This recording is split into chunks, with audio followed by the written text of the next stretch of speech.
Hi everyone, this is Kent from Man About Tools, and today we're in the garden building some trellises and planting some raspberries.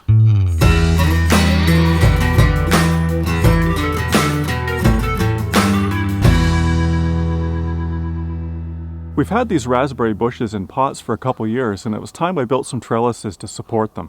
I had some fence posts left over from when we built this garden area, so now we're going to use those and some 2x4s to build them. The cedar fence posts I had were 8-footers, and I cut slots in them for the cross members. The slots are 12 and 36 inches from the top. The cross members that support the wires are made from cedar 2x4s and are 36 and 24 inches long. The post is buried 2 feet in the ground. On the back, I cut a groove 5 feet from the top for the brace. It's also made from a cedar 2x4 and will be buried. On sawhorses in the garden, I mark the cuts for the cross members. And then I can cut those to length. I mark the center of each and drill a hole for the carriage bolt that will secure it to the post.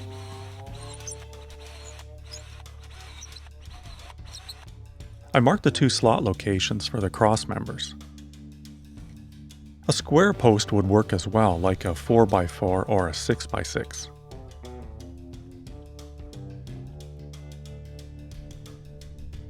I roughly square the upper cross member and mark lines for my saw cuts.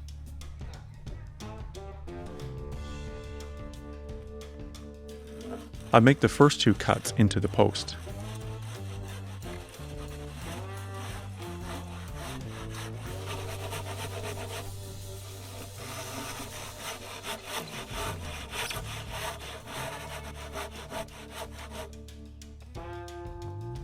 As the posts are round and irregular, I use a level to help guide the cuts so they are somewhat parallel.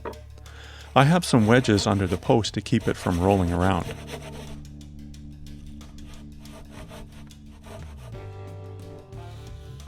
I use a pencil line marked on my saw as a depth gauge so my cuts are somewhat consistent.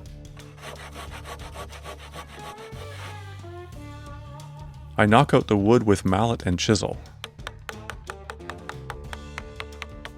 I only made 2 saw cuts as this wood is soft and easy to remove.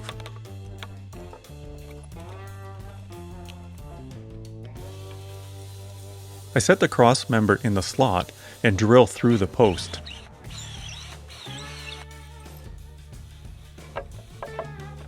And secure the cross member with a galvanized carriage bolt, washer, lock washer, and nut.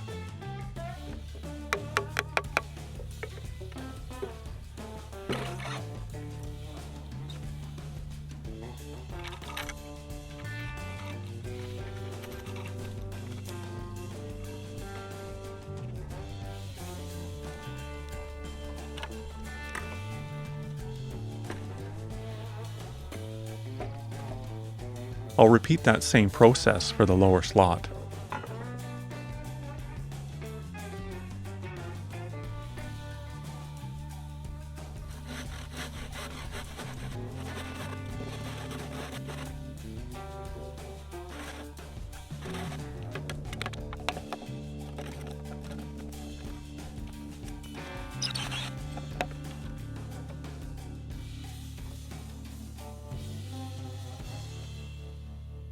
I roll the post over and mark the slot location for the brace.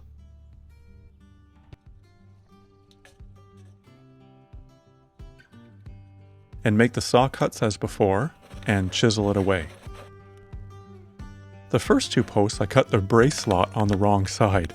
Oh well, I'll have to correct that, but I can still work with it.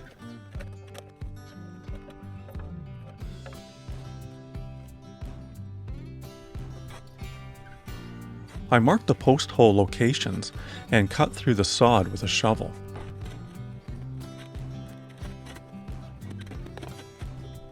We are fortunate that below the sod we have about 24 inches of silt that's nearly rock-free. Below that is a hard clay layer, so the holes can be dug fairly easily with a manual post hole auger.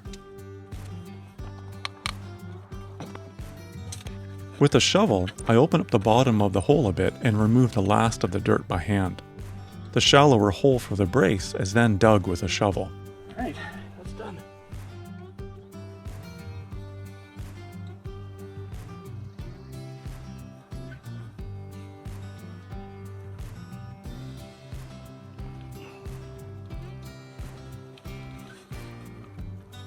I set the post in the hole and check the fit of the brace.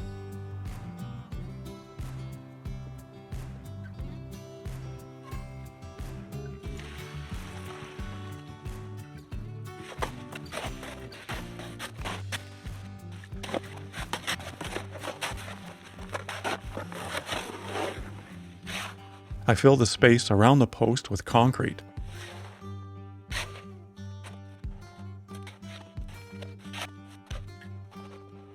Checking for a plumb with a spirit level.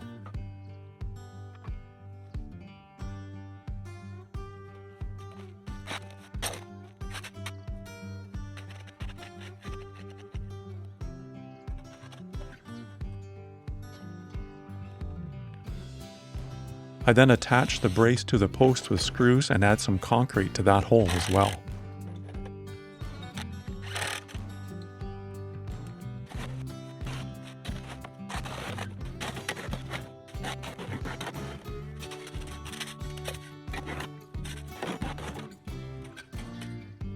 And I'll do the same for the other post.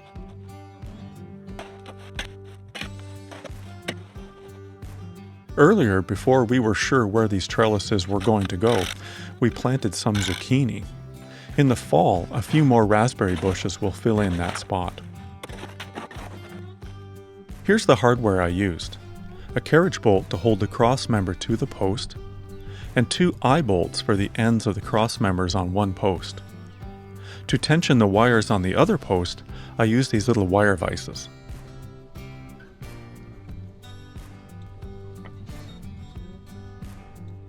For the 4-inch eye bolts, I drill into the ends of the 2 cross members of one post with a 5/16 bit, and snug the nut with a flat washer and a lock washer.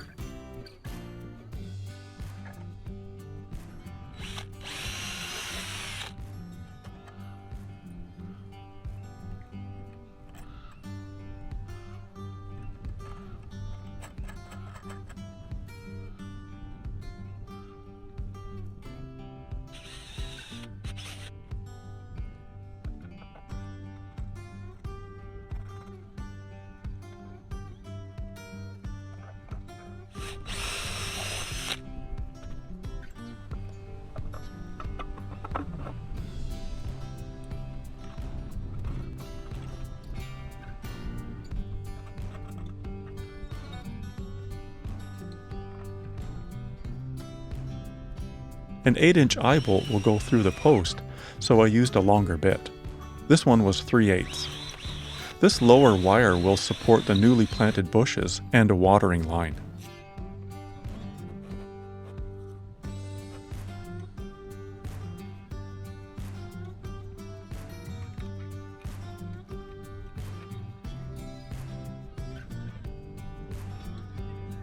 On the opposing post, I open up the 3/8 hole to 7/16 so the barrel of the wire vise will fit.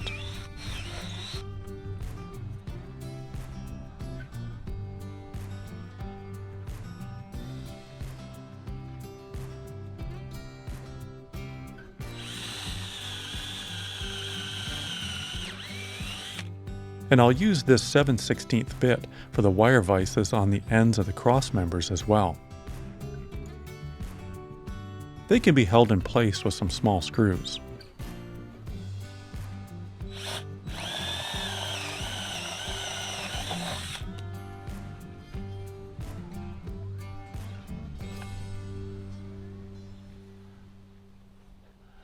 Now it's time to plant the raspberry bushes, so here it's just digging a lot of holes.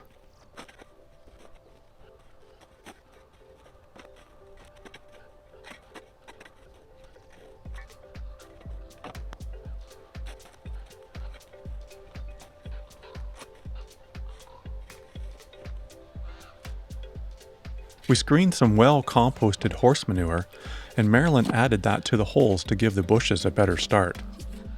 We get a lot of afternoon wind, so the trellises should really help to support these bushes.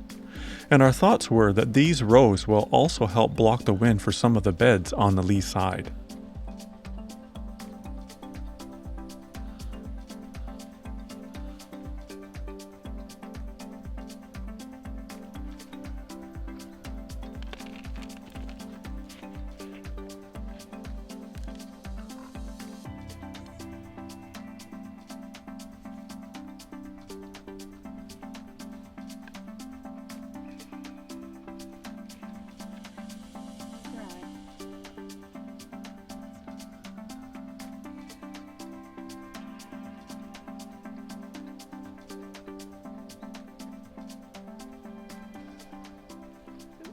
A few weeks later, I was ready to string the wires. I used 12.5 gauge galvanized wire, and I made my own spinning jenny to help unspool it. The base is a tire rim with a pipe bolted to it. On that, I set a plywood base. I made the part that holds the roll and spins from more plywood, 2x4s, and caster wheels.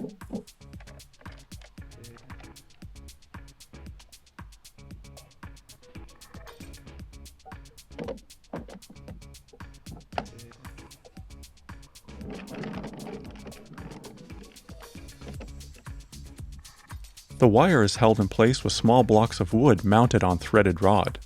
You can buy a spinning jenny at most farm or fencing suppliers. This heavy wire can be very unruly and dangerous if you're not careful. I wouldn't work with it unless I had a way to spell out and control the wire like I can with a spinning jenny.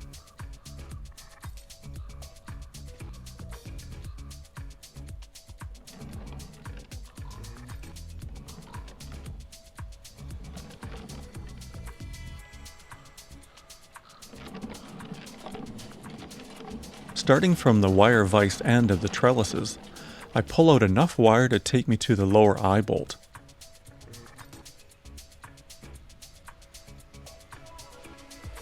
I tie that off,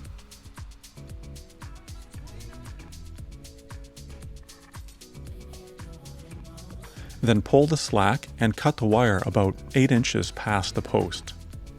When I cut the wire with fencing pliers, I'm careful to always control each end as it can spring away. The end from the roll I push into the ground to hold it in place. The other end I thread into the hole of the post and through the wire vise. At least that's what I was planning. Something was blocking the wire vise and I thought it might be a splinter of wood. So I had to remove the screws and pull out the vise to clear the hole. Turns out it was an earwig.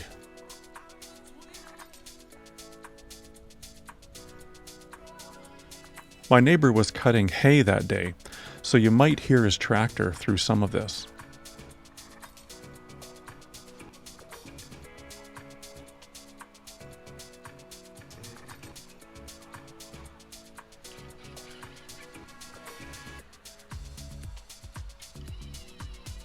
These wire vices only allow the wire to go one way. They have small jaws that grip the wire like a ratchet. To tighten the line, I give it a tug with pliers. Later, I'll bend over the sharp ends of the wire and tuck them down.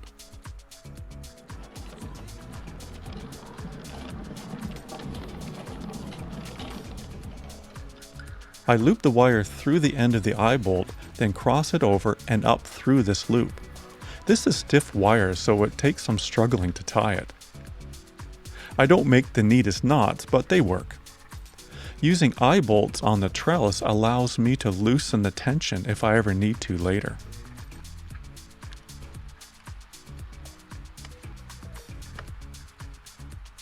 Once through the loop, I wind the end tightly in the opposite direction a few turns.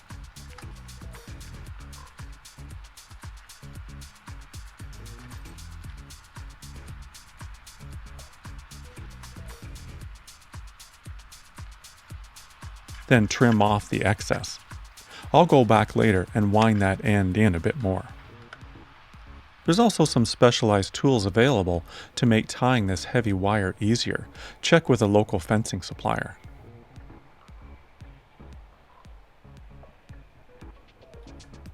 Now I'll cut that, push the roll end of the wire into the ground to secure it, Then feed the other end through the back of the wire vise.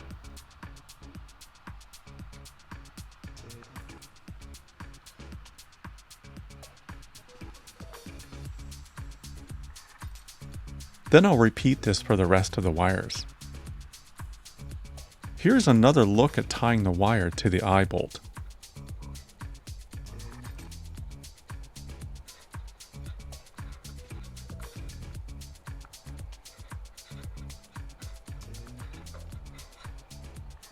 I have a written blog post for this video at manabouttools.com.